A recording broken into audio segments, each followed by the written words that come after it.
अस्सलामुअलैकुम रहमतुल्लाहि व बरकातुहू। तमाम तारीफ़ात उस अल्लाह वहदहू ला शरीक के लिए है जो अकेला इस आसमान और ज़मीन का खालिक व मालिक है। वो वहदहू ला शरीक है, उसके सिवा ना कोई इबादत के लायक है और ना कोई कायनात का परवरदिगार। बेशुमार दुरूद व सलाम हो रहमत आलम मोहम्मद रसूलुल्लाह सल्लल्लाहु अलैहि वसल्लम पर, जिन्हें अल्लाह ताला ने अपना नबी और रसूल होने का शर्फ़ अता किया, और रहमतें और बरकतें अल्लाह के तमाम नेक बंदों और बंदियों पर। इरशाद बारी ताला है, अल-यौमा अकमलतु लकुम दीनकुम व अतममतु अलैकुम निअमती व रज़ीतु लकुमुल इस्लाम दीना। ए मुसलमानों, आज मैंने तुम्हारे लिए तुम्हारा दीन मुकम्मल कर दिया है और तुम पर अपनी नेमत पूरी कर दी है और तुम्हारे लिए इस्लाम को बतौर दीन पसंद कर लिया है। ये आयत 9 ज़ुल्हज्जा 10 हिजरी को मैदान अराफात में नाजिल हुई। इसके नाजिल होने के 3 माह बाद अल्लाह के नबी करीम सल्लल्लाहु अलैहि वसल्लम ये कामिल और अकमल दीन उम्मत को सौंप कर रफ़ीक़ आला से जा मिले और उम्मत को ये वसीयत फरमा गए कि मैं तुम्हारे अंदर 2 चीज़ें छोड़ कर जा रहा हूँ, जब तक तुम इन्हें मजबूती से पकड़े रहोगे हरगिज़ गुमराह नहीं होगे। अल्लाह की किताब और इसके नबी करीम सल्लल्लाहु अलैहि वसल्लम की सुन्नत। मेरा आज का मौजू है, क्या जनाबत की हालत में तयम्मुम कर सकते हैं? पानी ना मिलने की सूरत में तहारत की नीयत से पाक मट्टी हासिल होने के बाद इसे हाथों और चेहरों पर मलना तयम्मुम कहलाता है। पानी ना मिलने की कई सूरतें हैं। मसलन मुसाफिर को सफ़र में पानी ना मिले या पानी के मुकाम तक पहुंचने पर नमाज के फ़ौत हो जाने का ख़तरा हो। तीसरा, या वज़ू करने से मरीज़ को मर्ज़ की ज़्यादती का खौफ हो। 4, या पानी हासिल करने में जान का डर हो, यानी आप पानी जिस मर्ज़ में आप मुब्तला हैं और पानी आप इस्तेमाल करेंगे, इससे आपकी अगर जान जा सकती है तो आप वज़ू ना करें बल्कि तयम्मुम करें। और घर में पानी नहीं है, बाहर कर्फ्यू नाफिज है, या पानी लाने में किसी दुश्मन या दरिंदे से जान का अंदेशा हो, तो ऐसी सूरत में हम तयम्मुम कर सकते हैं।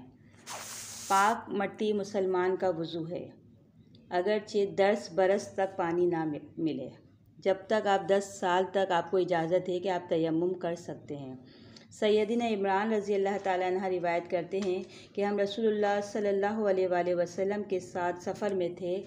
आपने लोगों को नमाज़ पढ़ाई। जब नमाज मुकम्मल कर ली तो अचानक आपकी नज़र एक आदमी पर पड़ी जो लोगों से अलग बैठा हुआ था और इसने लोगों के साथ नमाज नहीं पढ़ी थी। रसूलुल्लाह सल्लल्लाहु अलैहि वसल्लम ने इससे पूछा, ए फ़ला, यानी उसका नाम लेके कहा, ए फ़ला, लोगों के साथ नमाज़ पढ़ने से तुझे किस चीज़ ने रोका? तो इसने कहा, मुझे जिनाबत यानी नापाकी पहुंची है और पानी ना मिल सका। तो आपने फरमाया, तुझ पर मट्टी से तयम्मुम करना लाजिम है, बस वो तेरे लिए काफ़ी है। इब्ने अब्बास रज़ी अल्लाह ताला अन्हा रिवायत करते हैं कि सर्दी का मौसम था, एक आदमी को गुस्ले जनाबत की ज़रूरत पेश आई। इसने इस बारे में दरियाफ़्त किया तो इसे गुस्ल करने को कहा गया।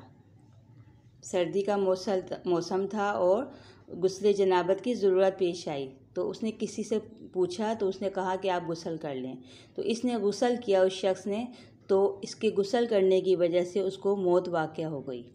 जब इस वाक़े का ज़िक्र रसूलुल्लाह सल्लल्लाहु अलैहि वसल्लम से किया गया तो आपने फरमाया, इन लोगों ने इसे मार डाला, अल्लाह इन्हें मारे।